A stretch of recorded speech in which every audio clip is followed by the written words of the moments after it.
Fearless here, and I don't look really pretty right now because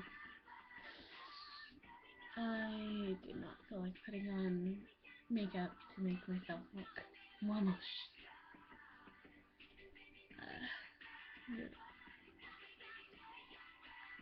Okay, well, anyways, I actually got into a certain YouTuber. Like, I used to have like this PewDiePie phase where I used to just watch PewDiePie all the time, and then some of his videos got boring a little bit, and then yeah. So I just actually found out about Cryaotic, aka Cry, and I'm reading fan fiction today about him. Yeah. So this is actually called. There's a fly bothering me. I'm sorry. Um. So there's a story called O King. It's a Cryaotic X reader. I'm just gonna use Fearless now for all my stories. Um, I'll read the thingy right here. Fearless's family. Fearless. Fearless. Fear's family had debts that needed to be paid, so they sell off their daughter and the daughter. Okay, so first chapter is called Poverty. I can't say words, but okay. A slave, some cheap labor for any purposes. A few children sat on the edge of a wagon, staring at the ground as a woman stood tall on a stone market corner and rang a bell feverishly above her head, trying to make sure anyone who was interested would be called to attention, but then again, not trying to attract the wrong type of attention. Suddenly,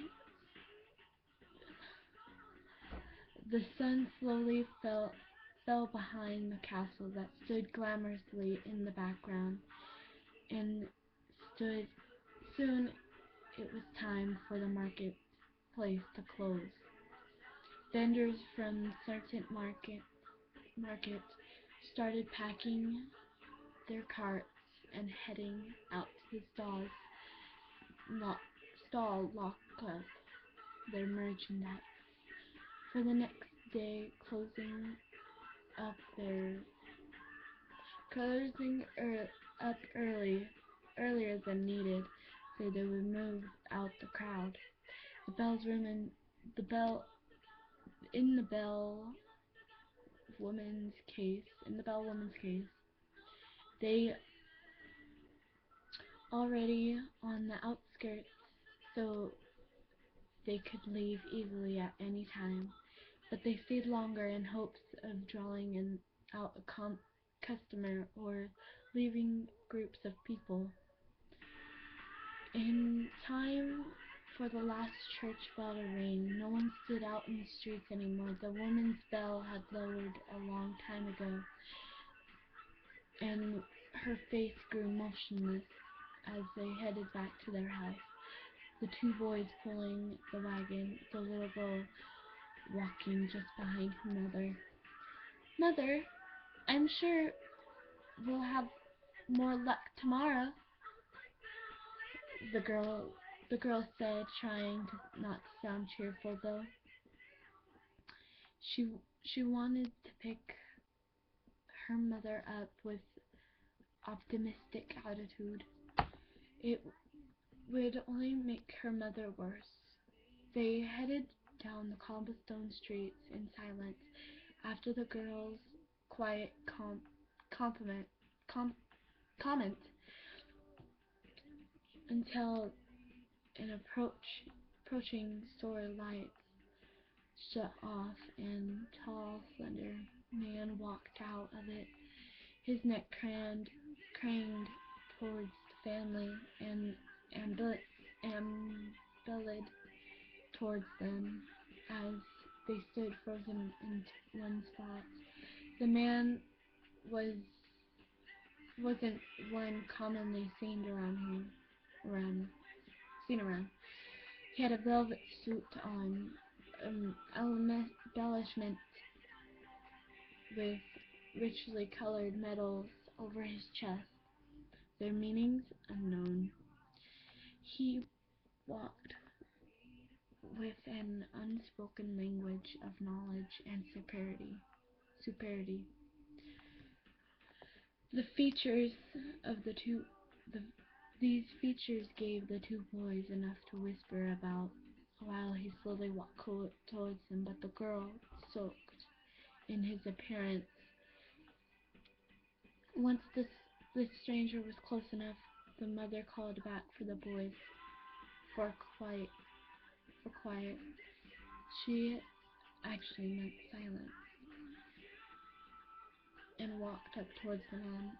The girl missing the first part of the two adults' conversation by staying a safe distance away. But once she stepped forward, leaning in slightly, she could make out all of it. And the hours are... And the hours?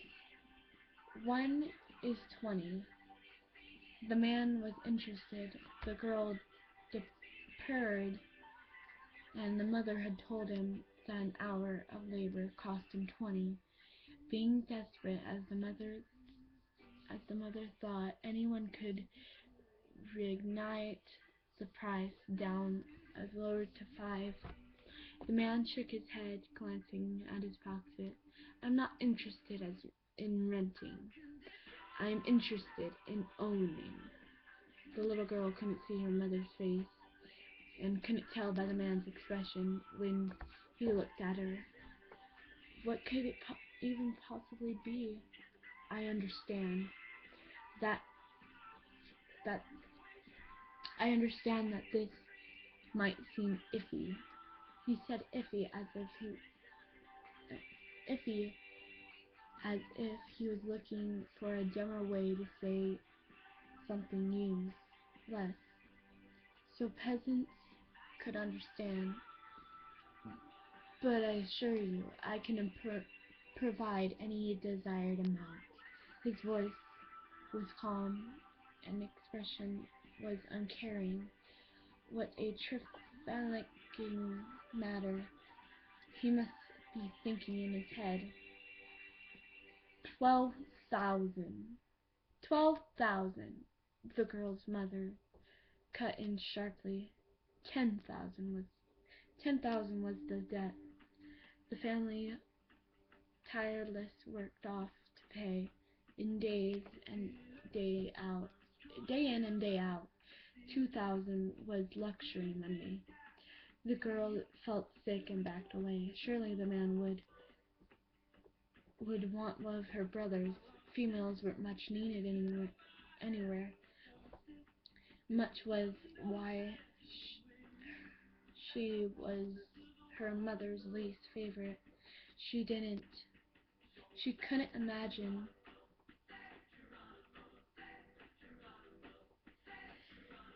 oh gosh, stupid song got lost. Couldn't imagine one of the brothers without the other. She can imagine living such an incomplete family. Their conversation appeared to be over. Some sort of deal had been made. The man took a few small steps to reach the three kids. The girl backed up against the wagon between her two brothers, wondering which would go when the man leaned forward to grab the girl's hand. It wasn't soft, it wasn't warm, it was leathery cold, and waved due to his glove. The little girl looked up at him, his large nose now inches away from her face, his sharp eyes, as he smiled more out of necessity any actual kindness. You'll be coming with me. The girl nodded, more out of necessity than understanding. One of the boys beside her looked at the girl.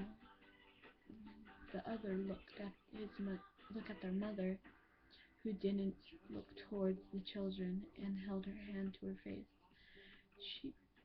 She doesn't want to? Mother really doesn't want to. The man started walking back, and the way they came, the girl trotted along by his side, bound to him as an invisible chain in their hands. She didn't spare a glance back, or dare to break a glance, but heard her familiar clacking creak of the wagon, and soon knew they were coming back for her. They didn't seem to catch up. So that was the end of that chapter. And I will be doing a second one after this video is uploaded. Maybe finish the whole story tonight. Anyways, this has been fun. Fearless.